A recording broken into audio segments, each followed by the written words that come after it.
beta menemukan dan merasa bahwa betul-betul Tuhan ada bersama-sama dengan beta. Jadi banyak buaya di muara itu, dorang berjemur di pasir, dorang ada di momen-momen di tempat di mana kita berjalan. Iya. Tapi sepanjang 7 tahun berjalan pelayanan, tidak pernah alami kecelakaan.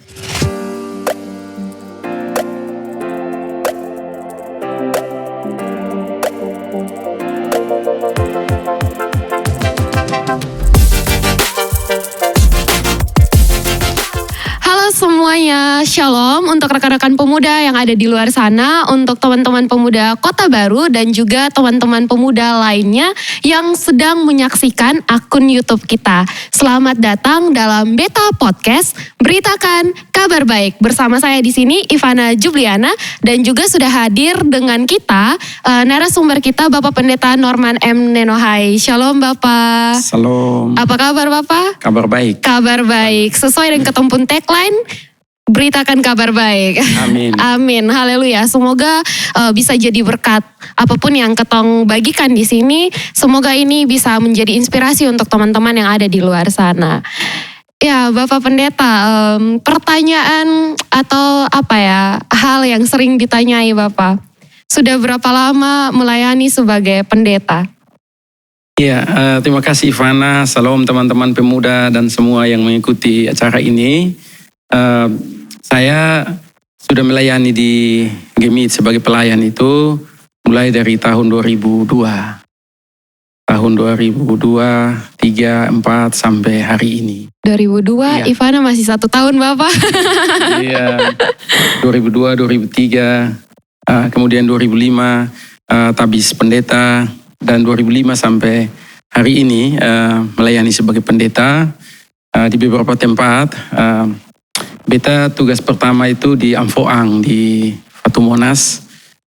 Sekarang ada observatorium ya, ada lokasi observatorium, dan di situ zaman itu belum seperti yang sekarang, masih terisolasi. Lalu pindah tugas ke Kefa Menanu di Kecamatan Noimuti, di wilayah Noimuti waktu itu. Kemudian dari Noimuti beberapa waktu juga karena ibu tugas di Niki-Niki, kami ada di Niki-Niki, di TTS. Lalu dari TTS kami studi di Salatiga, dan setelah studi di Salatiga beta datang di Kota Kupang, ditempatkan di Kota Kupang, melayani 4 tahun lebih di Gereja Kefas di Kampung Baru.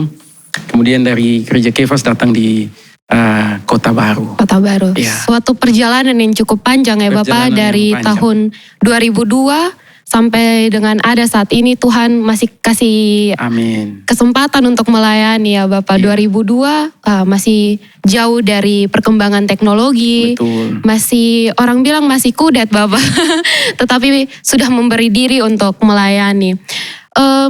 Tentunya Bapak di setiap tempat yang Bapak layani itu ada suka duka dalam tempat pelayanan itu. Kira-kira sejauh ini suka duka di tempat pelayanan yang terekam atau teringat jelas di Bapak ingatan? Iya. Jadi Ivana dan teman-teman semua memang bekerja atau melayani Tuhan di jemaat. Kalau hitung suka duka, dukanya lebih banyak dari suka. Iya. Jadi duka lebih banyak dari suka, karena itu tidak banyak orang yang siap untuk itu. Misalnya kalaupun ada yang terlibat, tapi karena duka kesulitannya lebih banyak, kesukarannya lebih sering ditemukan, banyak orang tidak mampu, tidak bertahan dan kemudian memilih untuk meninggalkan pekerjaan. Kalau kesukaran atau kesulitan apa yang paling ketong ingat, memang sekian waktu selama kurun waktu pelayanan yang beta jalani ini, memang karena kebanyakan ketong di desa. Di desa itu di situasi sulit sekali. Pertama, persoalan yang paling susah itu akses informasi.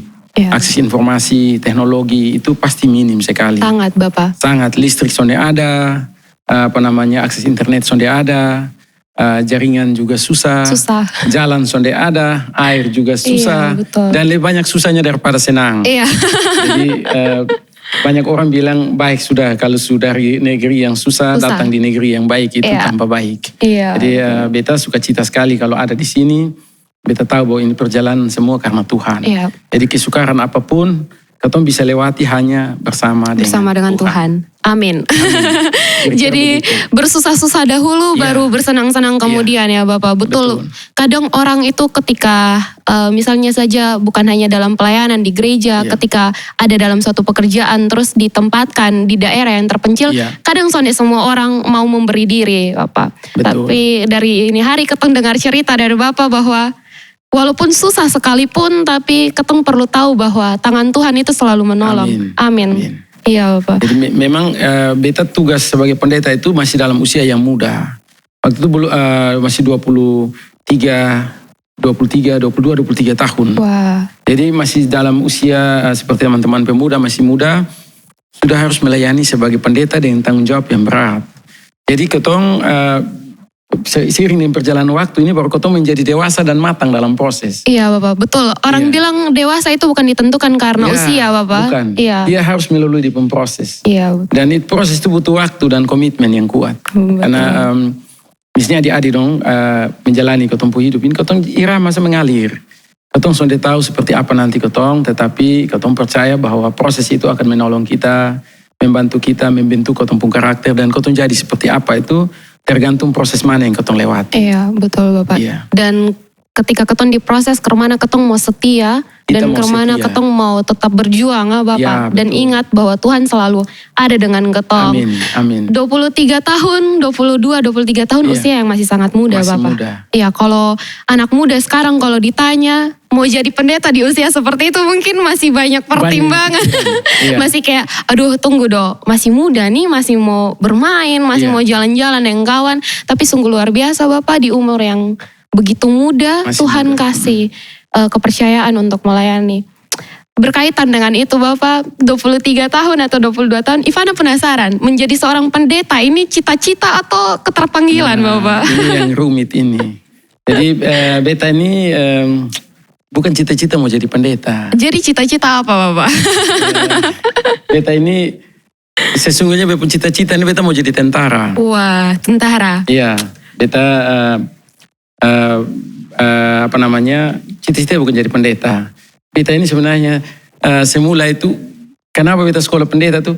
Karena beta pun papa yang mau harus jadi pendeta. Oh iya. Jadi beta sekolah sepanjang beta sekolah selama beta sekolah beta pun hati belum siap untuk jadi pelayan. Untuk jadi pelayan. Iya, karena beta pikir kalau habis sekolah ini melayani itu susah. Iya. Baru ketong masih muda, masih dalam usia senang-senang, bagaimana mau melayani? Betul. Baru sok besar ya Ina. Bayangkan saja ketong habis sekolah, ketong sekolah di kampus yang semua fasilitas baik. Lalu ketika ketong turun di jemaat yang betul-betul terbatas dan jemaat yang betul-betul terisolir di pedalaman. Jadi ketong harapan bayangan semua itu tidak ada lagi yang bisa ketong pakai. Ini mau bikin apa? Pasrah Bapak. Liturgi saja yang ketong belajar baik-baik. Sampai di jemaat tidak usah pakai liturgi langsung saja. Tidak usah bikin apa-apa langsung saja. Jadi harapan ketong yang dalam benak kita kadang-kadang berhadapan dengan kenyataan yang berbeda. Ketong sok. Iya. Kadang hidup tidak berjalan sesuai dengan rencana Bapak. Itu pusat masalah. Iya. Itu sudah mulai pusat masalah. Jadi ketong mulai ada masalah dalam batin karena kenyataan itu tidak sesuai dengan ketong harapan. Jadi bayangannya melayani di jemaat semua difasilitasi baik, ini itu semua daya dukung bagus. Ternyata ketika masuk di jemaat kompleksnya ini persoalan terlalu ribet. Iya. Kadang ekspektasi terlalu tinggi, datang di lapangan tidak sesuai. Di situ ketong kecewa. Dan itu mulai soal. Iya. Jadi tahun-tahun pertama ketong melayani itu memang tahun tersulit dalam tempuh sejarah pelayanan karena 1 tahun tuh habis untuk penyesuaian Ketong sudah tahu mau bikin apa. Walaupun sudah ada hal yang ketong harus laksanakan. Tapi ketong belum tahu ini ketong bikin tujuan apa, sasaran apa. Apalagi masih muda Bapak. Masih muda lah, tambah bingung setengah mati. Jadi memang baik juga ketong bekerja masa muda. Jadi dengan lebih cepat ketong tahu ketong pun kesukaannya di mana. Ketong pun kemauan keras itu di mana. Jadi kesadaran tentang tugas tanggung jawab itu baru mulai muncul pelan-pelan dalam proses pelayanan itu. Ya mungkin sekitar 2 tahun atau 3 tahun baru ketong sadar bahwa ya ini sudah ketong pun diri ini seperti ini. Betul Bapak. ketong menemukan ketika ketong berproses. Menemukan ketika ketong berproses. Tanpa proses susah. Jadi untuk teman-teman yang masih muda, jangan khawatir karena proses yang baik itu pasti tidak akan mengecewakan di hasil. Betul sekali. Jadi hasilnya baik. Pasti. Hasil baik. Iya. Hasil tidak mengkhianati proses, proses tidak mengkhianati hasil. Betul Bapak. Betul. Apalagi kalau masih muda, ketika dipaksa harus ikut kemauan orang tua, kadang jiwa-jiwa ini agak memberontak Bapak. Betul.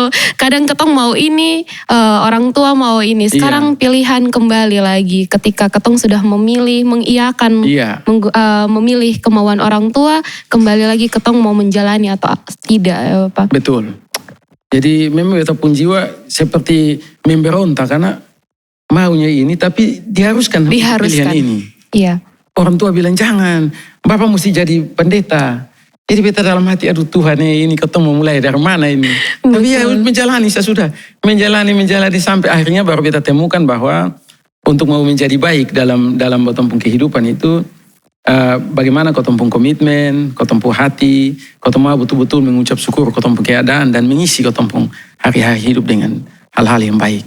Sampai di situ beta sadar bahwa Tuhan mau kau bekerja yang setia. Luar biasa, berarti ada titik di mana ini adalah keterpanggilan. Amin. Jadi titik itu baru kita sadar bahwa betul-betul Tuhan memanggil kau untuk mau bekerja dan melayani yang setia. Betul Bapak, karena terkadang kalau jadi anak muda masih mementingkan ego, kadang pikir bahwa orang tua mau itu sonde baik begitu. Padahal ternyata ada maksud Tuhan tersembunyi di situ dari lewat lewat kemauan atau keinginan orang tua. Benar sekali Bapak. Nah, melihat cerita dari Bapak terkait dengan ini menjadi suatu keterpanggilan yang awalnya keterpaksaan lalu menjadi keterpanggilan, tentunya ada suka duka, apalagi dalam sekolah ditabiskan menjadi pendeta itu ada rangkaian-rangkaian ya Bapak. Prosesnya panjang dan usia yang sangat muda Bapak, 23 tahun. Di mana ketong harus sekolah dulu, setelah itu sekolah teologi, setelah itu harus calon proses calon vikaris sampai proses vikaris sampai penempatan. Iya, tentunya ada suka duka ya Bapak. Kira-kira selain dari karena keterpaksaan Bapak yang awalnya karena orang tua, suka duka apa yang selain yang tadi Bapak sebutkan yang Bapak alami? Jadi ada banyak suka duka. Kalau suka sih banyak karena ada beberapa momen yang masih terekam karena ketong berproses di masa muda, ketong hanya pikir ketong pun diri. Betul. Jadi ketong hanya terlalu pikir keluarga gitu. Ego lebih tinggi. Lebih tinggi dan lebih sederhana. Misalnya kalau ketong kerja, ketong dapat sesuatu ya itu ketong punya sendiri. Ketong soalnya pikir terlalu ribet. Nah itu dia punya kesenangan, kebahagiaan. Beta tugas di Kefamenanu dan di Kefamenanu itu pendeta di samping melayani di gereja, tapi juga ketong diberi ruang oleh pemerintah daerah di sana untuk menjadi pegawai pembantu pada Dinas Pencatatan Sipil dan Kependudukan TTU. Nah di sana itu ketong diberi ruang untuk melakukan pencatatan perkawinan. Jadi ketong setelah pernikahan ketong bisa melakukan pencatatan perkawinan atas nama pemerintah. Dan ketika mulai beta terlibat di situ, beta merasakan bahwa betul-betul ini panggilan mulia. Jadi ketong layani orang banyak orang ketong bisa layani, bukan saja pelayanan gereja tapi juga di masyarakat, di lingkungan, di pemerintah daerah dan lain-lain. Dan karena itu ketong mulai secara menikmati itu pekerjaan, cara perlahan-lahan menikmati. Itu hal-hal yang baik. Tapi kalau hal-hal yang mendukakan, menggelisahkan itu yang tadi beta bilang lebih banyak dari karena wilayahnya ketong jauh, satu dengan satu jemaat dan jemaat lain jauh, lalu jemaatnya sedikit. Kalau waktu beta tugas ada yang 25 KK satu jemaat, ada yang 14 KK. Lumayan sedikit. Ada yang 60 KK di pusat. Jadi jemaatnya ini sedikit. Jadi dengan pertambahan perlahan-lahan lama-lama yang sedikit dia tambah. Tapi karena pertambahannya tidak banyak dalam waktu yang waktu saya mau keluar sedikit setelah 7 tahun itu dia hanya 123 KK. Jadi dari 60 sampai 123 KK itu tidak terlalu banyak. Kurun waktu sampai 7 tahun setengah. Lumayan lama Bapak. Lama sekali dia proses pertambahannya juga lama sekali. Mayoritasnya kan gereja tua, gereja Katolik, warga gerejanya gereja Katolik dan yang dibutuhkan tuh bagaimana kau menampilkan diri, bagaimana berelasi, interaksi dengan gereja Katolik supaya pelayanan kotong betul-betul menjumpai menjumpai banyak orang. Dan karena itu beta bukan hanya terlibat di gereja tapi juga di pemerintah desa dan sampai pada pemerintah kabupaten. Jadi ada banyak momen kotong bekerja supaya kotong membangun kotong punya keterpanggilan tapi juga komitmen kotong kuat berhadapan dengan situasi. Betul begitu. sekali Bapak, karena kadang ketika kotong dihadapi dengan suatu situasi, apalagi kalau diri belum siap itu kadang susah. kotong mau lari dari itu keadaan Bapak. Betul. Benar. Dan hari ini ketong belajar bahwa dalam situasi apapun tangan Tuhan pasti menolong. Amin. Ketika Amin. ketong mau memberi diri untuk ada dalam situasi itu, ketika ketong mau setia, pasti apapun Tuhan akan kasih, Tuhan akan tolong. Apalagi proses yang sangat lama Bapak, dengan akses yang terbatas, lalu mungkin juga Bapak, dinamika dalam masyarakat pun juga, apalagi yang tadi Bapak bilang bahwa 7 tahun dari sekian kakak, belasan kakak hanya naik menjadi 100 itu suatu proses yang lama. Dan itu rumit sekali. Benar Bapak. Jemaatnya sedikit. Jadi karena jemaatnya sedikit potensinya yang bisa dikelola ya itu saja. Baru kita berhadapan dengan masyarakat petani yang ritme kerjanya itu sudah baku. Jadi dia Senin sampai Sabtu itu ada di rumah-rumah kebun. Dia tidak ada di depo rumah. Benar. Dia tidak ada di punya rumah, dia ada di kebun-kebun. Jadi mereka hanya ada di rumah tuh hari Sabtu dan hari Minggu. Jadi orang di Timor bilang nenoklei, itu artinya hari Tuhan, hari gereja. Jadi itu hari Minggu dong ada untuk Tuhan. Jadi untuk Tuhan. Kegiatan 1 hari Minggu itu semua difokuskan untuk gereja. Jadi ibadatnya hari Sabtu malam, semua ibadat syukuran-syukuran hari Sabtu malam, hari Minggu itu baru ibadah Minggu. Jadi habis ibadah Minggu, Senin pagi, dorang suka kembali ke rutinitas kesibukan di kebun, di ladang. Jauh. Iya, kalau dekat ada yang bisa kembali, tapi kalau jauh kebanyakan sonde bisa kembali dong mesti bermalam di rumah-rumah kebun. Benar. Dan ini kesulitan. Nah, ada satu yang menarik yang beta alami waktu beta tugas di Kefa. Beta berusaha untuk menguji Tuhan. Oh iya. Jadi ini bagaimana beta menemukan dan merasa bahwa betul-betul Tuhan ada bersama-sama dengan beta. Beta alami banyak kesukaran dan waktu-waktu tertentu itu ketong hanya tahu bahwa pertolongan yang sejati itu hanya datang dari Tuhan. Dari Tuhan. Zaman ketong kerja itu teman-teman pemuda itu kali Benana ini itu banyak buaya, Ivana. Jadi banyak buaya karena itu muara kali pertemuan dengan laut. Jadi banyak buaya di muara itu. Dorang berjemur di pasir, dorang ada di momen-momen di tempat di mana kita berjalan. Iya. Tapi sepanjang 7 tahun berjalan pelayanan tidak pernah alami kecelakaan. Padahal tiap bulan, tiap waktu banjir pasti ada orang kena gigit buaya, ada kena bencana. Tapi kita tidak pernah kena. Beta pernah bilang, Tuhan, beta mau melayani menyeberang kali. Ini kan kita menyeberang kali ini kita tidak tahu ada ancaman apa di bawah air yang keruh. Beta hanya berharap kalau Tuhan mau jaga kotong, pasti tidak akan ada ancaman. Iya. Baru ketika kotong ada di desa selama sekian tahun, tidak pernah sakit. Karena gerimis justru sakit, jalan capek juga tidak sakit. Hari ini di Kota Baru, karena gerimis sakit 3 hari. Langsung sakit tuh. Sakit 3 hari. Batuk pilek. Iya, batuk. Jadi di kota ini cepat sakit sekali. Iya. Kesibukan ini karena capek langsung sakit. Kalau kotong di desa, minum air juga tidak terlalu seperti sekarang, mesti air yang baik. Iya. Kau tuh minum apa adanya. Beta ingat orang buat sumur resapan itu di tepi kali. Jadi dong gali-kali, yaitu pasir dibersihkan. Kemudian nanti air jernih masuk, mulai di yang air yang keruh dibuang. Lambat laun dia mulai jadi air yang bersih, jernih. Nah, setelah jernih ya sekitar 15-20 menit, itu sudah kita ambil, kita minum. Butuh proses yang lama, Bapak. Tidak ada yang sulit. Dan kotong sudah sakit macam-macam. Jadi airnya kotong ambil, kotong minum. Selesai. Kotong bisa jalan. Jadi kotong sudah kesulitan bilang mau ambil air di mana. Nah hari ini kita minum air kemasan, air mineral. Kita minum air bagus. Tapi sakitnya macam-macam. Betul. Ini beta bayangkan bahwa penyertaan dan pemeliharaan Tuhan itu berlangsung bagi kita dalam situasi yang sulit.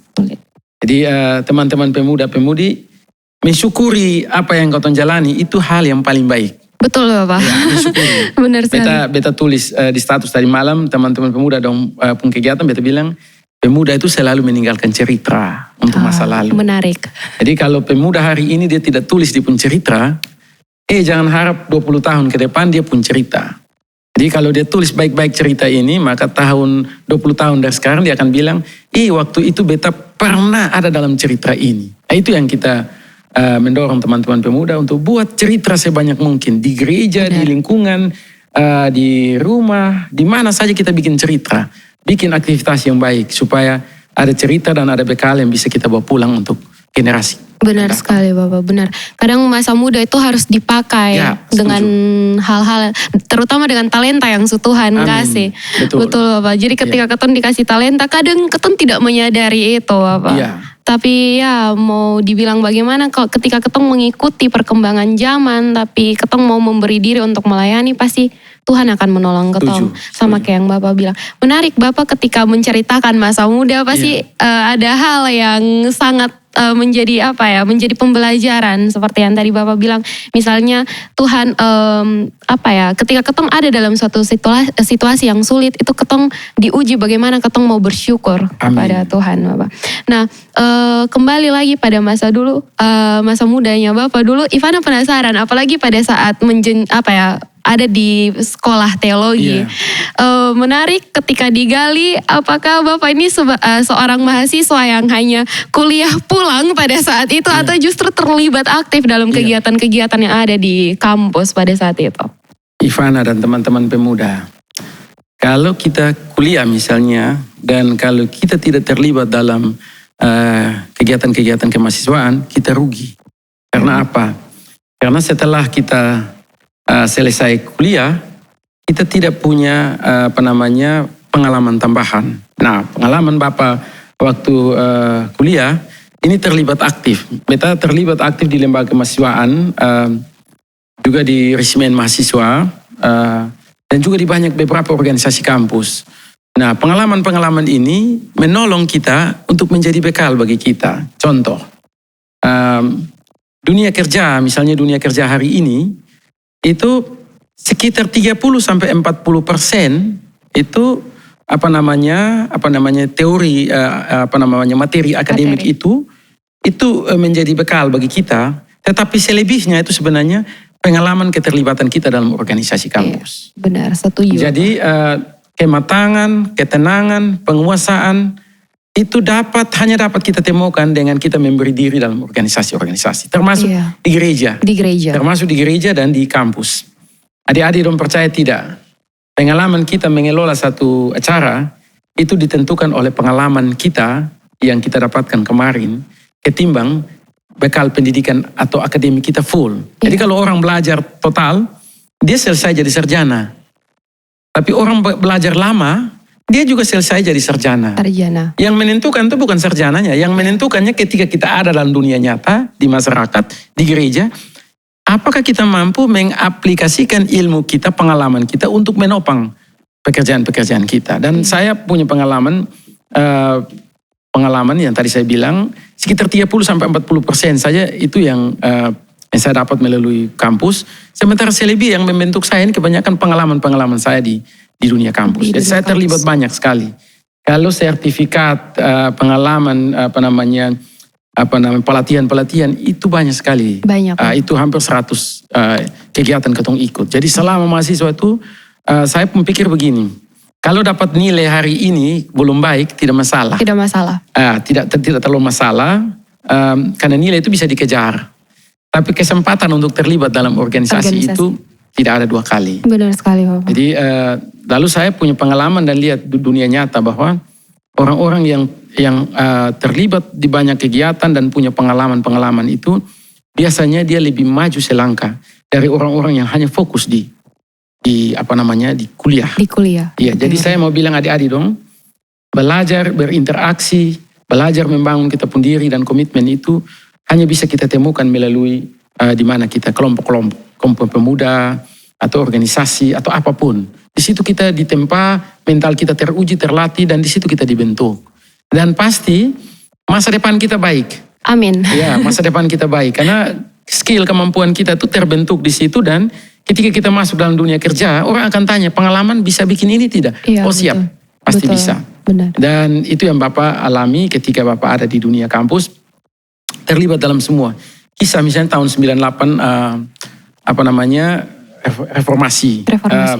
Kami dari mahasiswa dari UKSW di Salatiga itu ikut demonstrasi di Jakarta di gedung DPR untuk memprotes pemerintah waktu itu.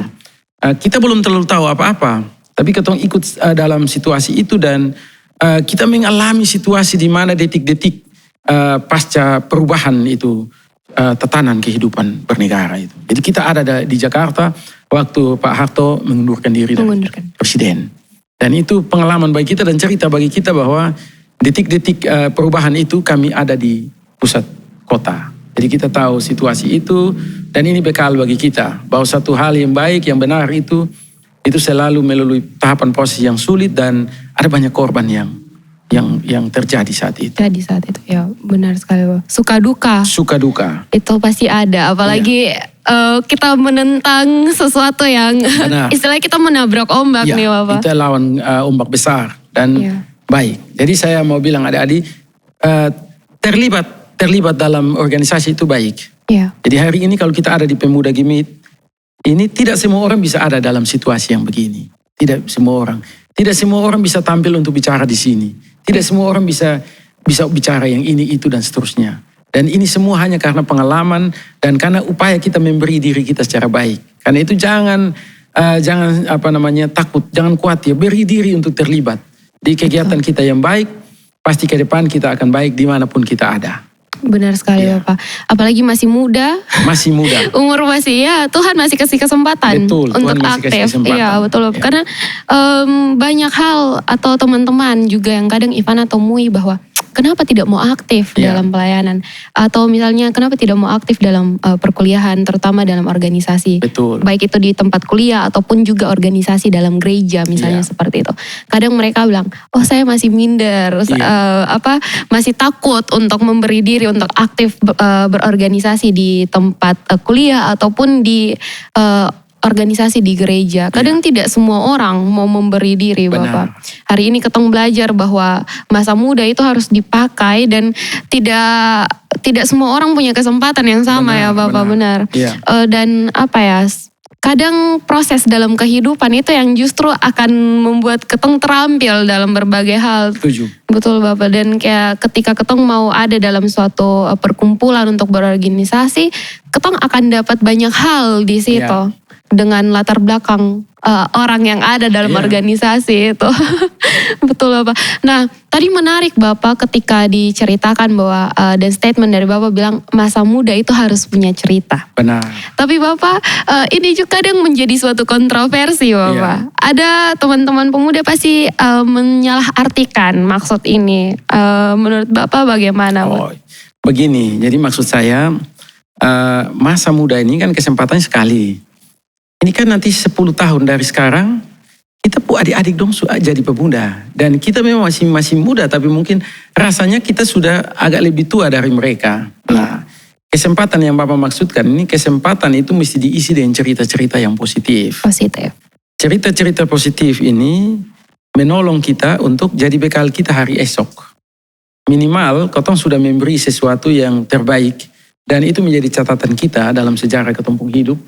Tapi juga ini menjadi bekal motivasi untuk adik-adik kita nanti atau teman-teman yang lain bahwa ketika kau memanfaatkan masa muda kita dengan baik, maka ketika kita melewati itu masa muda, maka cerita-cerita baik itu akan jadi bekal untuk kita memotivasi adik-adik kita, teman-teman kita yang lain. Jadi jangan dinilai bahwa kita perlu membuat cerita-cerita apa saja kita buat, enggak. Jadi cerita-cerita yang baik, cerita-cerita yang menolong.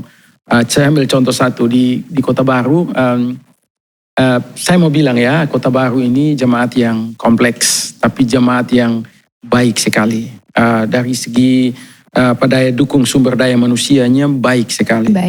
Mulai dari anak-anak sekolah minggu, pemuda, sampai pada kategori-kategori yang lain. Semua ini baik sekali. Nah, dalam posisi seperti ini, kita mesti memanfaatkan kesempatan ini secara maksimal untuk pelayanan itu bisa kita kelola dan kita tata dengan baik.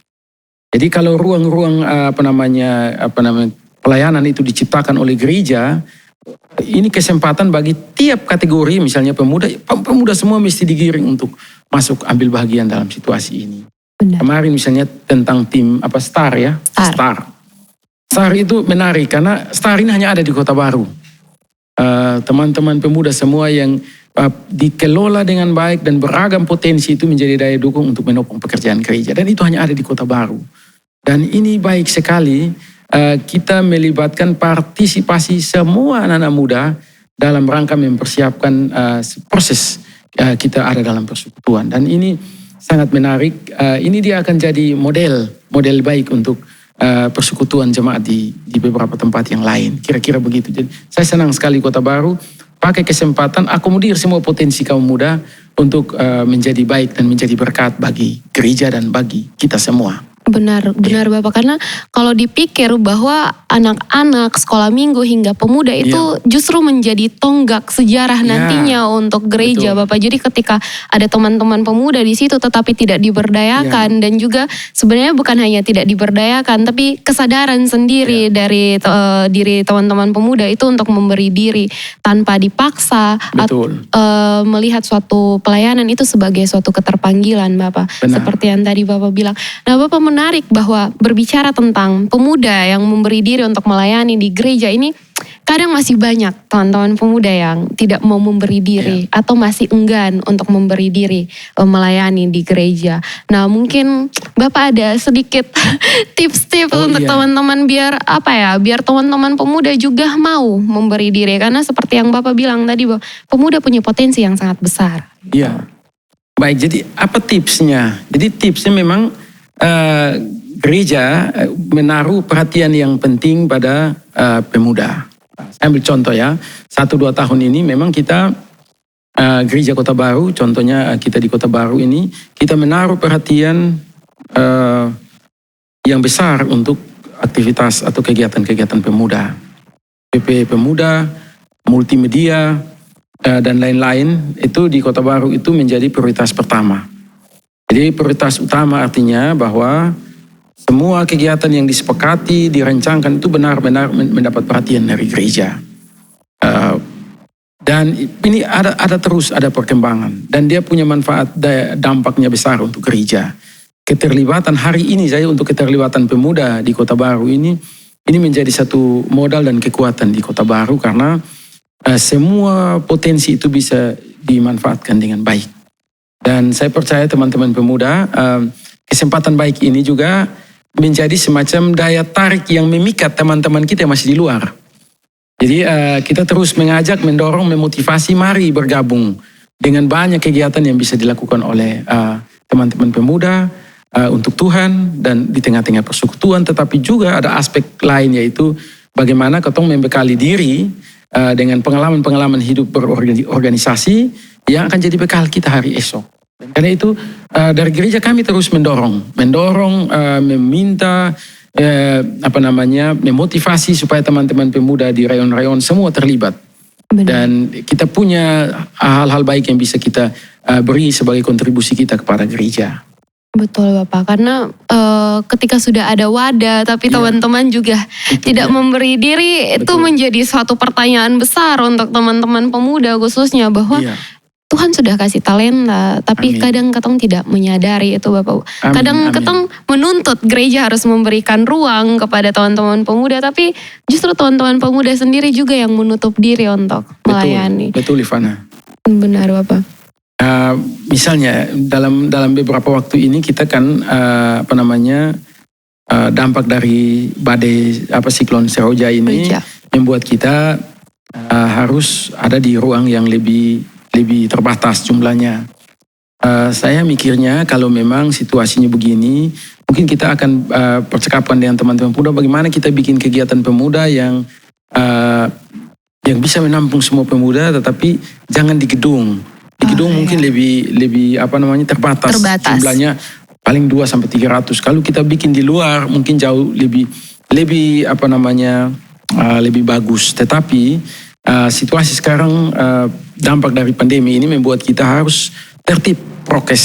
Benar. Tertib prokes dan mengikuti tahapannya supaya ibadah-ibadah atau persekutuan-persekutuan kita tidak berdampak negatif.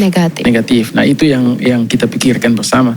Tapi saya bermimpi pemuda Kota Baru ini jadi pemuda yang selalu baik dan menampilkan inovasi-inovasi baru yang menolong dalam hidup bergereja, dan itu sudah mulai terlihat perlahan-lahan. Iya benar Pak, karena pemuda itu dia punya jiwa yang membara, terus rasa ingin tahu juga besar kan Bapak. Jadi teman-teman pemuda yang belum melayani, yang belum mau memberi diri untuk melayani, teman-teman punya potensi yang sangat besar. Amin. Seperti yang Bapak bilang, hal-hal kreatif itu pasti ada di pemuda. Betul.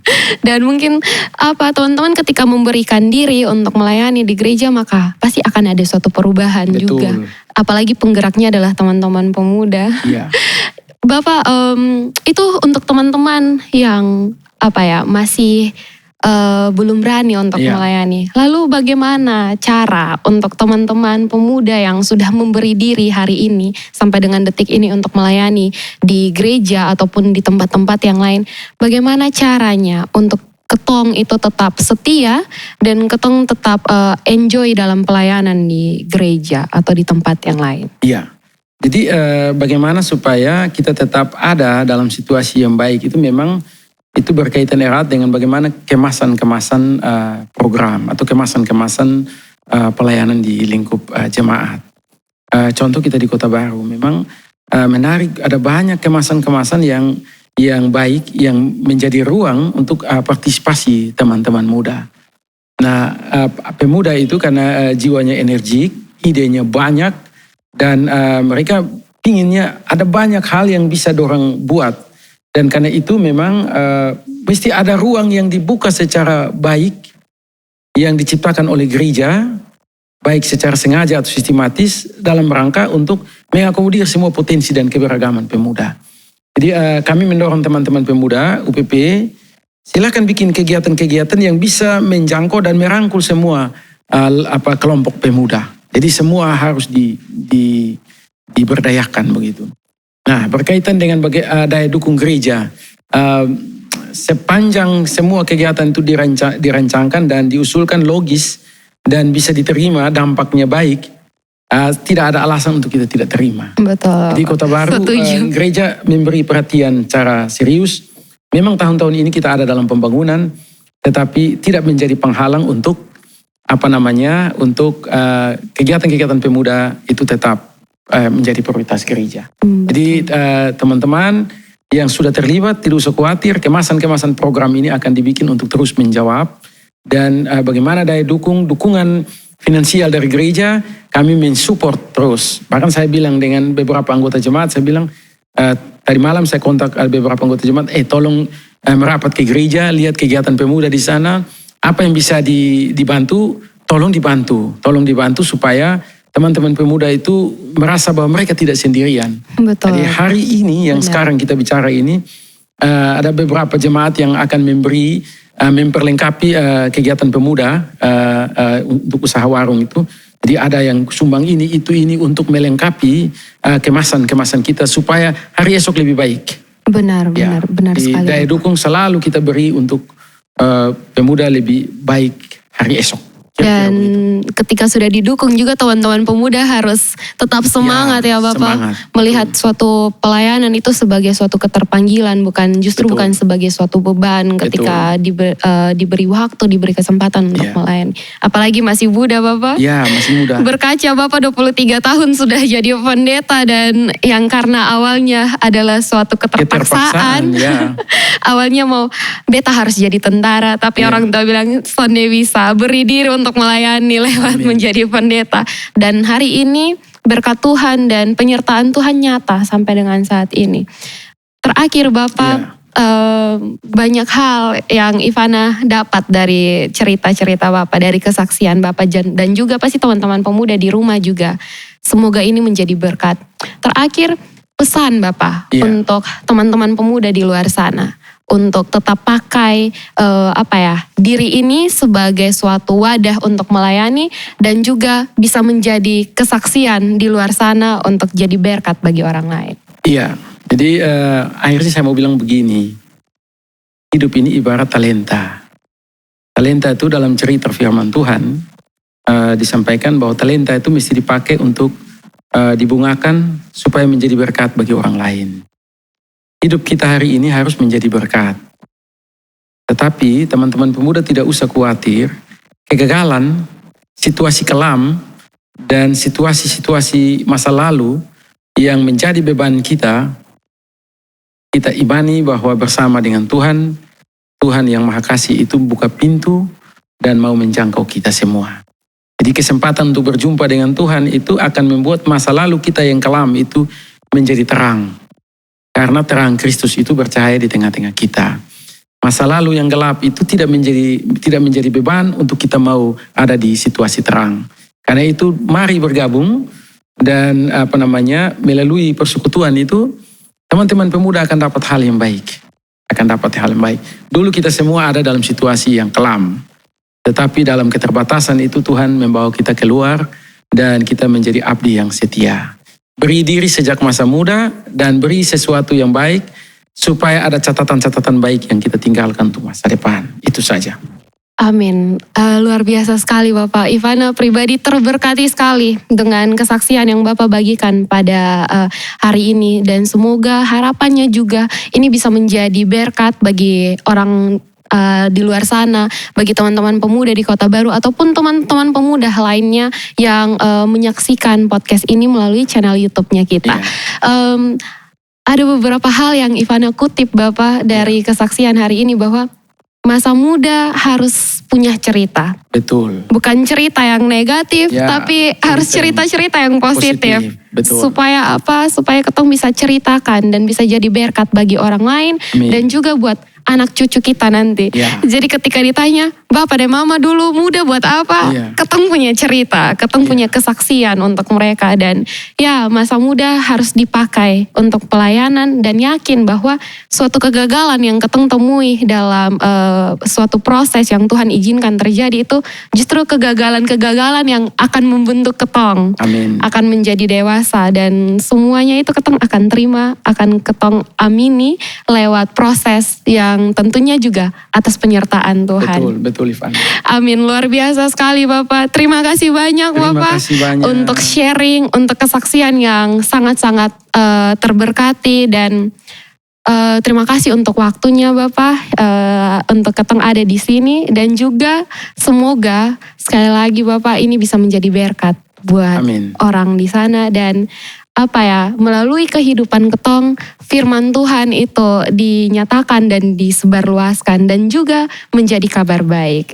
Teman-teman dan Bapak Pendeta, sampai jumpa nanti di episode-episode selanjutnya di Beta Podcast. Tentunya hanya ada di channel YouTube kita di Gemit Kota Baru.